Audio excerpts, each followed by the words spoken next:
नमस्कार, public live news से मैं वैभव त्रिपाठी, जिला संवाददाता प्रतापगढ़। आज मैं विश्वनाथगंज विधानसभा से पहाड़पुर के चौराहे पे खड़ा हूँ। आज मैं जनता से समझने की कोशिश करूँगा कि 2022 के इलेक्शन के लिए वो किन मुद्दों पे वोट करेंगे। और यह जो आज का हमारा कार्यक्रम है, यह कार्यक्रम दंगल कुर्सी का। इस कार्यक्रम के अंतर्गत जनता से हम बात करेंगे और उनसे जानने की कोशिश करेंगे कि किस तरीके से वो इलेक्शन के लिए वोट करेंगे। पहले परिचय जानना चाहूँगा, क्या भाई साहब अपना परिचय बताएं। समीर कुमार मिश्रा। समीर कुमार मिश्रा। समीर जी, आपने तो टीका लगा रखा है, तो इस टीके से मैं क्या समझूं कि आपका जो वोट होगा वो किस पार्टी के लिए है? हमारा कांग्रेस पे रहेगा। कांग्रेस पे है। तो 2022 का जो इलेक्शन हो रहा है, इसके लिए क्या मुद्दे होंगे? इस पे मुद्दे होंगे कि क्या नाम है, पहले तो मुद्दा है जानवरों का जी। दूसरा मुद्दा है दलालों का। ये अगर सही हो जाएंगे तो ऑटोमेटिक सरकार बन जाएगी। तो आप कहना आपका है कि जो आज योगी सरकार जो बड़े बड़े वादे करती, दावे करती है कि भ्रष्टाचार हमने समाप्त कर दिया है, गुंडों को समाप्त कर दिया है, लेकिन कांग्रेस का मानना है कि अभी भ्रष्टाचार समाप्त नहीं हुआ है। तो यह सबसे बड़ा मुद्दा है। दूसरा मुद्दा आपने बताया कि यहाँ पर पशु, आवारा जो पशु हैं, उन पशुओं ने बहुत ज़्यादा परेशान कर रखा है। जी जी जी। तो कांग्रेस इस समय बहुत ज़ोर शोर से प्रचार तो कर रही है, लेकिन क्या आप मुझे बताएंगे कि किस इस जो चुनाव है 2022 का, इसके लिए मुख्यमंत्री का चेहरा कौन होगा? अब सब इस पे देखा जाएगा। अगर इसी पे होगा उसके बाद देखा जाएगा फिर क्या है। जी ठीक। आपका परिचय? राम सजीवन तिवारी, क्षेत्र पंचायत सदस्य बासुपुर। बैठा है राम सजीवन तिवारी जी। तो राम सजीवन तिवारी जी, आपका क्या मुद्दा होगा 2022 के लिए? हमारा मुद्दा क्या, हम तो परेशान हैं, नेता आदमी हैं, सपा को लाइक करते हैं, अखिलेश की सरकार आना चाहिए, अखिलेश की सरकार में। तो आपका जो मुद्दा बताया आपने कि किसको आप वोट करना चाहेंगे, या क्या आपके मुद्दे रहेंगे वोट करने के लिए? अरे यहाँ से सपा से संजय पांडे टिकट पाते हैं या नहीं पाते हैं, जो भी पाएगा मैं सपा की मदद करूँगा। सपा को लाइक करता हूँ।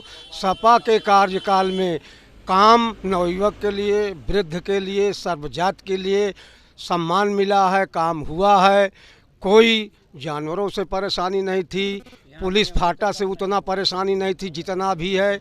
एक एप्लीकेशन पे 5,000 रुपया लगता है और इसके पहले एक नया पैसा नहीं लगता था। काज करता जाता था, दरोगा हिल जाता था अखिलेश की सरकार में। लेकिन योगी जो दावे कर रही है, योगी सरकार जो दावे कर रही है, सरकार दावे करेगी, कांग्रेस भी करेगी, बसपा सपा सबको अधिकार है दावा करने का, लेकिन सरकार बनने जा रही है अखिलेश की। और बीजेपी गलत है। बीजेपी गलत है। बीजेपी की सिर्फ झूठा वादा किया, बोला जनता जो है गरीबी चली जाएगी, देश से गरीब ही मरे जा रहे हैं, तो गरीबी जा ही रही है। कोरोना से दिल्ली में लॉकडाउन, बम्बई लॉकडाउन, और कोरोना में एक बहाना है। जो साफ सी बात यह है कि योगी जी आदित्यनाथ यहाँ लालगंज में पधारे थे, 15 मिनट खड़े थे। ये क्या किए क्या नहीं ये मुझे नहीं पता, पर ये बीजेपी सरकार गलत है, भ्रष्ट सरकार है। जनता की अलग अलग राय हैं। कोई भ्रष्ट कह रहा है, कोई कह रहा वादे पूरे नहीं किए गए हैं। आइए और मैं समझने की कोशिश करता हूँ। ठीक है, आपका नाम क्या है भाई साहब? हमारा नाम प्रेमनाथ वर्मा, पूर्व कम्युनिस्ट प्रमुख लालगंज। तो आपके 2022 के लिए क्या मुद्दे होंगे? किन मुद्दों को लेकर के आप 2022 में वोट करेंगे? हम परिवर्तन चाहते हैं। परिवर्तन में अखिलेश सरकार बननी चाहिए, सपा की। अखिलेश सरकार से आपकी क्या उम्मीदें हैं? क्या क्या? बहुत उम्मीदें हैं। इस 5 साल के कार्यकाल में कोई नया रचनात्मक काम इस सरकार ने नहीं किया है। इस समय के जो वर्तमान आपके यहाँ के विधायक हैं, क्या उनके द्वारा कुछ काम किया गया आपके क्षेत्र में? नहीं, कुछ नहीं। वो भी तो उसी के साथ थे। जनता से मिल भी नहीं पाए, जनता के सुख दुख में नहीं मिल पाए। अब 10% पूरी विधानसभा में मिले होंगे तो उसके लिए ना के बराबर। बीजेपी यहाँ कोई काम, सगरा सुंदरपुर छोड़ दो, लालगंज के इधर साइड का कोई बीजेपी का कोई सपोर्टर ही नहीं है। वर्तमान विधायक का काम तो ये है, जो उनके कार्यकर्ता थे वो भी कट गए, 90% कट गए हैं। चलिए भाई साहब, आपका नाम क्या है? अनूप कुमार दुबे। अनूप कुमार जी, आपके 2022 के लिए क्या मुद्दे हैं? भैया हमारा सिर्फ भाजपा के अलावा और किसी के बारे में सोचते ही नहीं है। सबसे बढ़िया योगी आदित्यनाथ। योगी आदित्यनाथ से बढ़िया कोई मुख्यमंत्री ना अभी तक आया है ना, और ना आगे आएगा। आप किन किन उनके कार्यों को, ऐसे कौन से कार्य किया? गुंडागर्दी बंद हो गई। अब रही बात आवारा पशु की, हम छोड़ रहे हैं, वो आवारा पशु योगी आदित्यनाथ छोड़ रहे हैं। हम आप जिलाते हैं, उनको खिला नहीं पाते हैं, छोड़ देते हैं। ये हमारे पड़ोसियों को कौन छोड़ रहा है, उस पर आपको नज़र रखनी चाहिए। पुलिस के लिए उन्होंने करा है, हर जगह जो है उनकी शिकायत कीजिए, उसके साथ जो है कार्रवाई करेंगे। जो हम ही आप गड़बड़ हैं तो आवारा पशु योगी आदित्यनाथ जी थोड़ी छोड़ रहे हैं। गुंडागर्दी दूर हुई, सड़कें अच्छी बन रही हैं, और भ्रष्टाचार तो जो नीचे से ऊपर तक पहले सपा उपा भ्रष्ट कहीं नहीं रहा है, तो ओका हटवाए में तो कुछ समय लागे। जिंदगी भरे के जो ना गंदगी एक दिन में थोड़ा दूर हो था। अब योगी सब उम्मीद रुक रहे हैं कि सब आउटे मार एकदम फिर करें, अरे ये लॉकडाउन इतनी बड़ी बीमारी हुई, इतना सब कुछ हुआ, उसके बाद भी लोगों को खिला रहे हैं, सब कुछ कर रहे हैं, और क्या चाहिए। इसका मतलब आप ये मानते हैं कि योगी सरकार की जो शासन है और उनकी जो कथनी करनी है दोनों में अंतर नहीं, यानी उन्होंने जो बोला है उसको किया है। सबसे सिंपल जो है देखा था जो ना है, दीवार तो रुपया निकल गया है। इत्र जो है समाजवादी इत्र से जो है इतना पैसा कमाया जा रहा है कि दीवार तोड़ करके रुपया निकल रही। बतावा, एक लंगोटी पहन के, एक सिंपल कपड़ा पहन के, मुश्किल से 250 कपड़ा पहन के उत्तर प्रदेश का मुख्यमंत्री जो है एक खड़ाऊ पहन करके चलता है। बताइए, कोई आपके रोड पर चलने वाला जो है सिंपल आदमी भी उनसे जो है ज़्यादा कीमती चीज़ें पहनता है। एसी में अभी तक जितने मुख्यमंत्री रहते थे वीआईपी कल्चर में रहते थे, सारे कल्चर को उन्होंने ख़त्म कर दिया। और भारतीय संस्कृति के हिसाब से जो है, सनातन संस्कृति के हिसाब से उसमें गाय गोरू सबकी सेवा करता है। एक्स्ट्रा मुख्यमंत्री कहाँ से मिले। हर जनता अपने बेबाक राय रखने के लिए, उनके ऊपर कोई दबाव नहीं, वो सारे अपनी राय को बड़े इत्मीनान से कह रहे हैं और बता रहे हैं। यही है दंगल कुर्सी का। और आगे हम चलते हैं इनके भाई साहब के पास। क्या नाम भाई साहब आपका? विजयनाथ मिश्रा। विजयनाथ मिश्रा जी, क्या है आपका क्या है आपके चुनावी 2022 के क्या सोच है आपकी, किस मुद्दों पे आप वोट करेंगे? योगी आदित्यनाथ को करेंगे वोट। आप उनसे प्रभावित हैं? वो बिल्कुल। उन्होंने कौन से ऐसे कौन से ऐसे वादे हैं जिनको लगता है कि उन्होंने बहुत अच्छे तरीके से उसको निभाया है? नहीं, जैसे जो लोग कह रहे हैं बेरोजगारी, एक दिन में तो बेरोजगारी खत्म नहीं होगी। रोड रास्ता बिजली पानी अगर आई है ना, एक दिन में खत्म होगी, दोनों चीज़ है। जब रोड रास्ता सब क्लीन हो जाएगा तो अपने आप बेरोजगारी हट जाएगी। अब आज जो लोग कह रहे हैं कि ये कोरोना आया, कोरोना केवल हिंदुस्तान में तो नहीं आया, ऑल वर्ल्ड में था। सब कोई कौन ऐसा शख्स है कि जो नहीं खा रहा है? नहीं तो भूखे मर जाते, हकीकत है भूखे मर जाते। लेकिन कौन ऐसा शख्स है जो नहीं पा रहा है?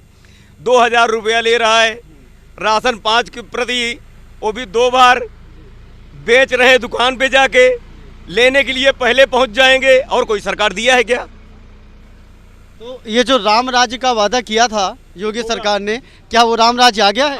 आएगा अब आने वाला है, ये सब साफ होगा। 50% आ गया है और 50% अगले 5 साल में आ जाएगा। चाहे जो जितना पटकड़े जो ना है अपन हाथ पैर, सरकार योगी आदित्यनाथ के बने 400 सीट से कम ना है, यो गारंटी लिखित। आज जो माहौल चल रहा है, सुनिए भैया, अखिलेश सरकार में कुर्सियां दरोगा की उठा के फेंक दिया जाता था। आज प्रशासन टाइट है। यहीं सगरा से पहाड़पुर आने में हफ्ते में कम से कम एक बार छिनैती होती थी, आज हो रही है क्या? एक चीज और है, बेरोजगारी रही बात, जब तक जनसंख्या नियंत्रण कानून नहीं लगेगा, 12-12 से ढकेल के पैदा कर देता है जो है, तो कहाँ से बेरोजगारी? बताओ, आप बतावा कि अगर एक आदमी एक बच्चा पैदा करेगा तो ठीक है, 5 बच्चा, 7 बच्चा, 12 बच्चा, तो भैया एक बिना विरोध सब कर दी। नहीं, जैसे अभी उन्नाव के विधायक थे, उन्नाव के सांसद थे साक्षी जी महाराज, उन्होंने कहा था कि हिंदुओं से कि एक साथ 12-12 बच्चे पैदा करें, 10-10 बच्चे। देखिए, वो उनका राजनीतिक मैटर है। मैं किसी जाति विशेष का, जाति धर्म का नाम नहीं ले रहा हूँ। मेरा मानना है कि भारत देश में जो प्रत्येक नागरिक रहता है उसकी खुद की जिम्मेदारी है कि वो पढ़े लिखे और इतना समझदार हो कि अगर आप ज़्यादा जनसंख्या पैदा होगी, देश की जनसंख्या विस्फोट होगा। कितने जने का आप नौकरी देगा, सरकारी नौकरी देगा, कोठक देगा, उतना कुछ है ही नहीं तोरे देश में। तो भाई अगर जरूरत ज़्यादा 1 बीघा में अगर 1 आदमी नहीं 4 आदमी पैदा हो जाए तो खाए बिना अनाजे न रहे, तो बेरोजगारी रहबे करे जो ना।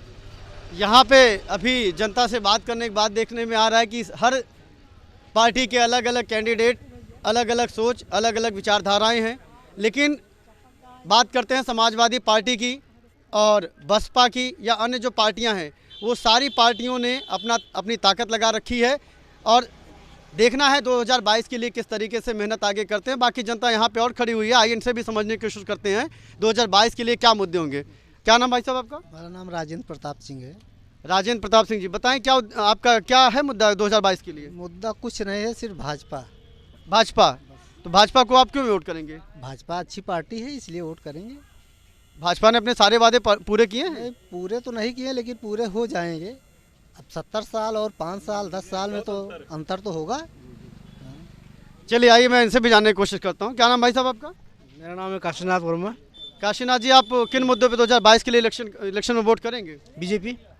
क्या है रीजन आपका वोट अब करने देखिए, जहाँ राम राज है वहीं तो होगा राज। बीजेपी है तो राम राज है। का?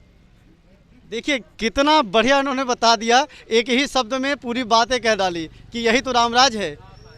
तो देखिए सबका सोचना, सबका कहना और सबकी अलग अलग अपनी पार्टी को प्रमोट करना, सब अपने हिसाब से प्रमोट कर रहे हैं। आइए और मैं समझता हूँ। भाई साहब क्या नाम है आपका?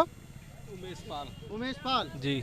2022 के लिए आप किन मुद्दों पे? देखिए ये तो बहुत गलत चीज़ है। सरकार कहती है कि गुटखा का सेवन नहीं करना चाहिए, ये आपके शरीर के लिए हानिकारक है। तो बताइए, इसको रखिए जेब में, इसको फेंकिए। बताइए किसको वोट करेंगे 2022 के लिए? अब ये तो सरकार आने के हिसाब से पता लगे। नहीं तो आप कैसे, क्या है, किन मुद्दों को लेकर के आप वोट करेंगे? अरे हम तो भाजपा को देंगे। भाजपा को वोट देंगे। कोई खास बात है भाजपा को वोट करने का? नहीं, बात ये है कि हमारे बिरादर से खुद ही विधायक खड़े हो रहे हैं। तो यानी यहाँ पे जातिवाद का भी मुद्दा है, यानी सारे मुद्दे यहाँ पे आपको मिलेंगे। जातिवाद है, समाजवाद है, सब अलग अलग अपने तरीक़ों से बता रहे हैं। तो ये था हमारा प्रोग्राम दंगल कुर्सी का, पहाड़पुर विधानसभा विश्वनाथगंज से। मैं वैभव त्रिपाठी, कैमरामैन सूरज के साथ। धन्यवाद।